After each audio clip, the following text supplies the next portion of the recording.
Hello प्यारे दोस्तों, कैसे हो आप सब। मैं आपका प्यारा दोस्त शिव कुमार। आज से मैं आपको इतिहास का अध्ययन कराने जा रहा हूँ। परीक्षा उपयोगी सभी विषय सामग्री आपके साथ साझा की जाएगी। और दोस्तों, हम इतिहास का गहनता से अध्ययन करने जा रहे हैं, जिसमें प्राचीन भारत, मध्यकालीन भारत और आधुनिक भारत तीनों का अध्ययन कराया जाएगा। तो सबसे पहले हम आज से जो पढ़ेंगे हम वो प्राचीन भारत के बारे में पढ़ने जा रहे हैं।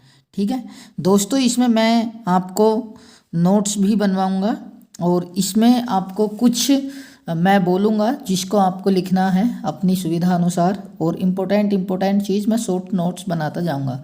वैसे देखो, जो अनुभवी लोग हैं, जो तैयारी कर रहे हैं या सिविल के लोग हैं, वो यही कहते हैं कि नोट्स जो होने चाहिए हमारे शॉर्ट में ही होने चाहिए, ताकि उनका हम जल्दी से अध्ययन कर सकें और अच्छे से याद भी वो हो जाते हैं। ठीक है, तो हम प्राचीन भारत की यदि बात करें तो प्राचीन भारत के इतिहास को 3 भागों में बांटा जा सकता है। कितने भागों में बांटा जा सकता है? 3 भागों में बांटा जा सकता है। तो कौन कौन से हैं वो 3 भाग? तो इसमें जो है हमारा एक प्राक या प्राग ऐतिहासिक काल, ऐतिहासिक काल, प्राक या प्रागैतिहासिक काल। तो एक ये है। दूसरा है आद्य ऐतिहासिक काल, आद्य ऐतिहासिक काल। ठीक। और तीसरा है हमारा ऐतिहासिक काल, ऐतिहासिक काल। ठीक है दोस्तों, तीसरा कौन सा हमारा? ऐतिहासिक काल। ठीक। तो दोस्तों, ये प्राग ऐतिहासिक काल जो है ये उस समय की बात करता है। ये लगभग मानव उत्पत्ति से, ठीक है, मानव उत्पत्ति से 3000 ईसा पूर्व, जब से मानव का जन्म हुआ, और ईसा के जन्म से 3000 साल पहले तक की ये जानकारी हमको देता है। इसी प्रकार से ये 3000 ईसा पूर्व से, यानी कि बीसी, बिफोर क्राइस्ट से 600 बीसी तक की जानकारी हमको देता है। ठीक है, और ये 600 ईस्वी से, ये जो है 600 एडी, सॉरी बीसी, 600 बीसी से आगे, यानी कि अब तक की जानकारी इसमें हमें मिलती है।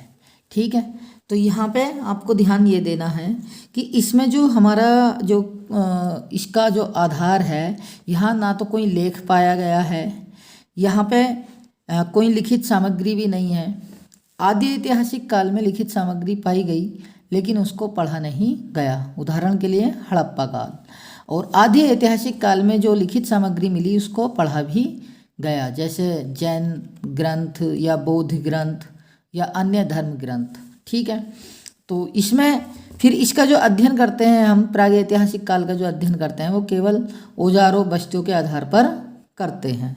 ठीक है, तो सबसे पहले इसी को डिटेल में पढ़ेंगे हम। पहला वाला जो है हमारा प्रागैतिहासिक काल, तो इसमें आपको मैंने बता दिया कि इस काल की जानकारी का जो स्रोत है वो केवल उस समय के औजार हैं और कुछ नहीं है। ना को हमारे पास कोई लिखित सामग्री है, ना अन्य कोई चीज़ें हैं। जो औजार मिले हमें हड्डी के, जैसे भी जिस धातुओं के उन्होंने बनाए। ठीक है, तो इस काल से जो है मानव लेखन कला से अपरिचित था, इसलिए इस काल को प्रागैतिहासिक काल कहा गया है। इस काल की खोज का जो श्रेय है एक अंग्रेज थे, डॉक्टर प्राइम रोज। ये नाम आप याद रखना, प्राइम रोज। तो इन्होंने जो हमारा कर्नाटक है, ठीक है भाई, कर्नाटक राज्य में एक जिला है रायचूर, और उसके रायचूर के भी स्थान में एक जगह थी लिंगसुर नामक स्थान पर पहली बार 1842 में, ठीक है भाई, पहली बार 1842 में इन्होंने खोज की थी। लेकिन किंतु पहली बार जो प्रागैतिहासिक स्थलों का उत्खनन की व्यवस्थित रूप से खोज की थी, ठीक है, तो वो थे हमारे, आपने ये क्वेश्चन भी आता है इन पर, रॉबर्ट ब्रूस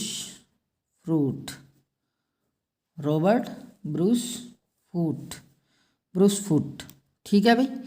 तो इन्होंने यहाँ पे याद रखेंगे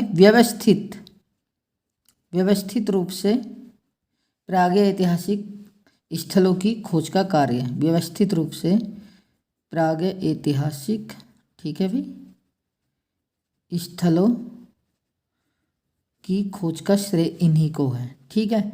ये आप याद रखेंगे। इन्होंने क्या था 1868 में, ठीक है, सॉरी 1863 में एक स्थान है पल्लवरम, ये तमिलनाडु में है, ठीक है। वहाँ पे एक औजार की खोज की थी जो कि इसी काल का था, ठीक है। एक औजार की खोज की थी जो कि इसी काल का था। और ये geological survey of India, geological survey of India के ये से संबंधित थे और ये मूलतः एक भूवैज्ञानिक थे, ठीक है। इसीलिए रॉबर्ट ब्रूस फ्रूट को भारत में प्रागैतिहासिक खोजों का जनक कहा जाता है। प्रागैतिहासिक खोजों का क्या कहा जाता है? जनक कहा जाता है, ठीक है भाई। तो आप ये याद रखना, सही, प्रागैतिहासिक खोजों का जनक कहा जाता है, सही है। अच्छा, अगली बात, एक व्यक्ति है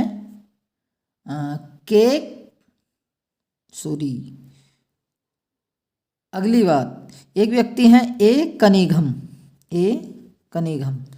तो ये नाम भी आप याद रखना। ए कनिघम के नेतृत्व में पहली बार भारतीय पुरातत्व विभाग की स्थापना की गई थी 1861 में, सही है। उसी से संबंधित था जियोलॉजिकल सर्वे ऑफ इंडिया, ठीक इस प्रकार से।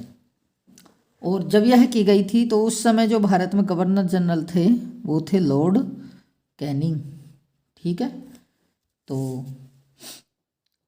इन्होंने ही कनिघम को भारतीय पुरातत्व विभाग का प्रथम महानिदेशक बनाया था, तो ये आप याद रखना। चलिए आगे की बात कर लेते हैं। भारत में जो सबसे पुराने पाषाण उपकरण मिले हैं ना, पाषाण उपकरण, ये सबसे पुरानों की बात कर रहा हूँ मैं, सबसे प्राचीन, आप याद रखना, सबसे प्राचीन। तो ये बोरी, जो कि कहाँ है? महाराष्ट्र में मिले हैं। ये लगभग 14 लाख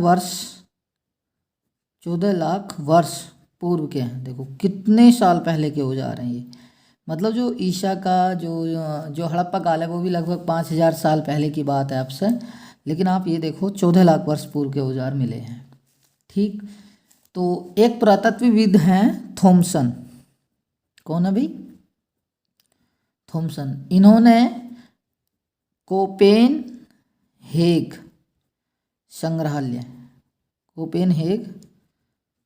संग्रहालय जो कि कहाँ है? डेनमार्क, की वस्तुओं के आधार पर प्रागैतिहासिक काल को 3 भागों में बांटा है, ठीक है भाई। प्रागैतिहासिक काल, इतिहास को 3 भागों में, और उसका जो पहला पार्ट है प्रागैतिहासिक काल को भी 3 भागों में। कौन कौन से हैं वो 3 भाग, ये भी आपको जानना चाहिए। पाषाण काल, ठीक है, दूसरा कांस्य युग जिसमें कांस्य सभ्यता का विकास हुआ, और तीसरा लोहा युग जब लोहे की धातु का पता चल गया, ठीक है। अब पाषाण काल के भी 3 पार्ट हैं, ठीक है, पाषाण काल के भी 3 पार्ट हैं। कौन कौन से पार्ट हैं देखें।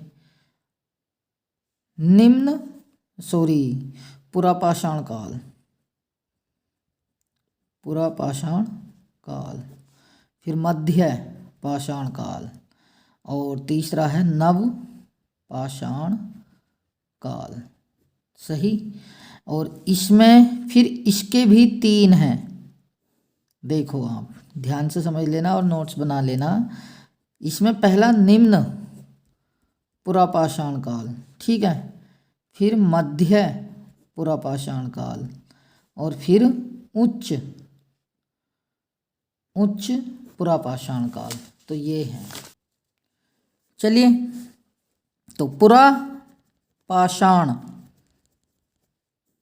काल के बारे में जान लेते हैं।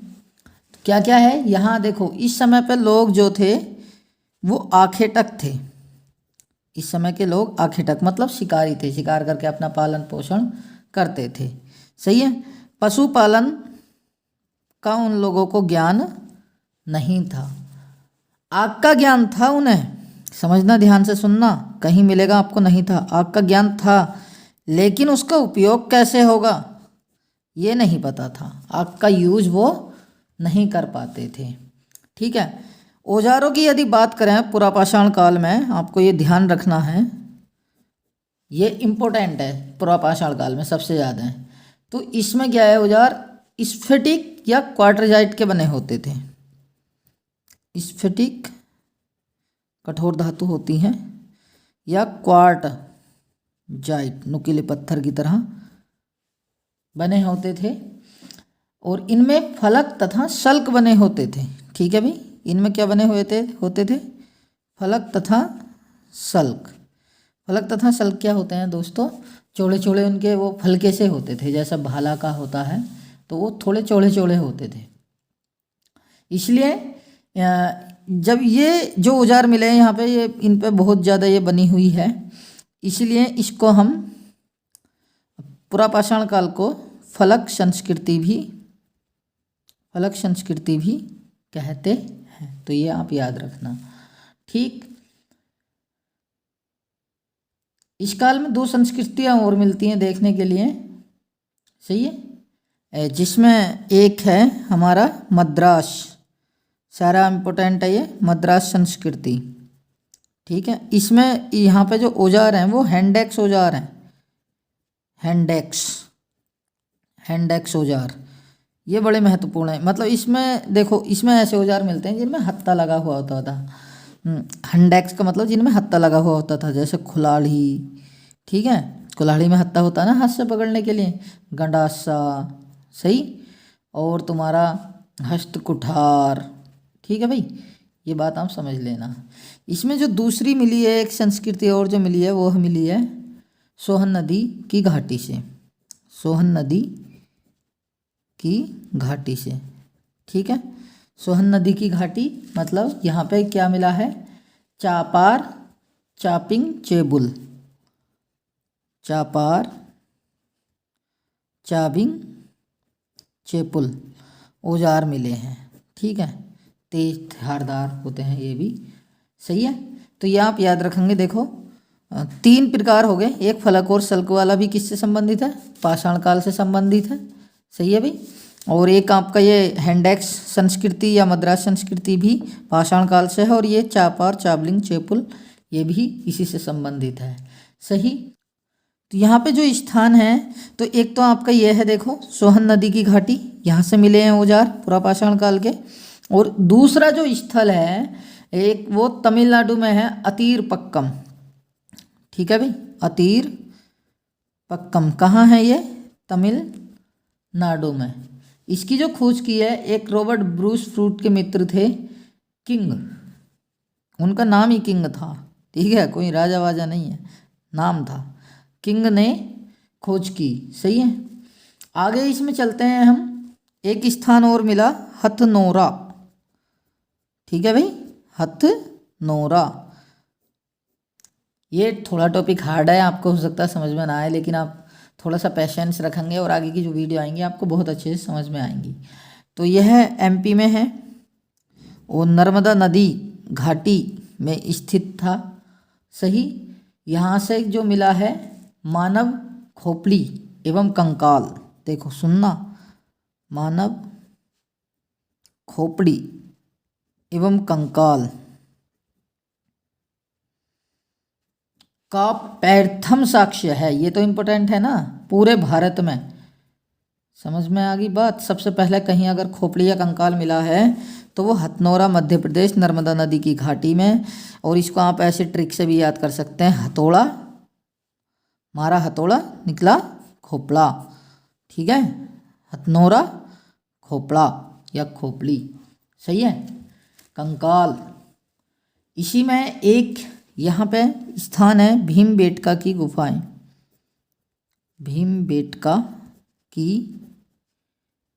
गुफाएं। यहाँ पे क्या है देखो, इस पे जो चित्रकारी मिली है ना, ये सबसे प्राचीनतम है। और इस चित्रकारी से पुरापाषाण काल, मध्य एवं नवपाषाण काल की चित्रकारी के प्रमाण मिलते हैं। तो चित्रकारी का प्राचीनतम साक्ष्य भीमबेटका की गुफाओं से ये आता है। संस्कृत भारतीय संस्कृति में बहुत इम्पोर्टेंट है, ठीक है।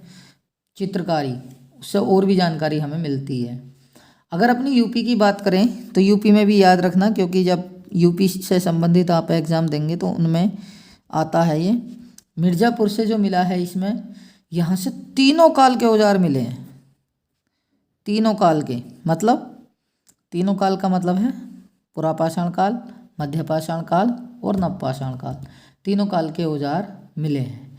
एक और देखो, यहीं मिर्ज़ापुर के आसपास एक बेलन नदी घाटी है, बेलन नदी घाटी, ये भी मिर्ज़ापुर में ही है, ठीक है भाई। तो यहाँ से जो मिला है हमें, अस्थियों से निर्मित पुरापाषाण काल की मातृ देवी की प्रतिमा मिली है, ठीक है भाई। क्या मिली है यहाँ पे? मातृ देवी की प्रतिमा। और ये किससे निर्मित है? अस्थियों से, ठीक है। किससे निर्मित है ये? अस्थियों से निर्मित है, सही। इसमें आप ध्यान रखेंगे, जो पुरापाषाण काल का एक प्रकार था उच्च पुरापाषाण काल,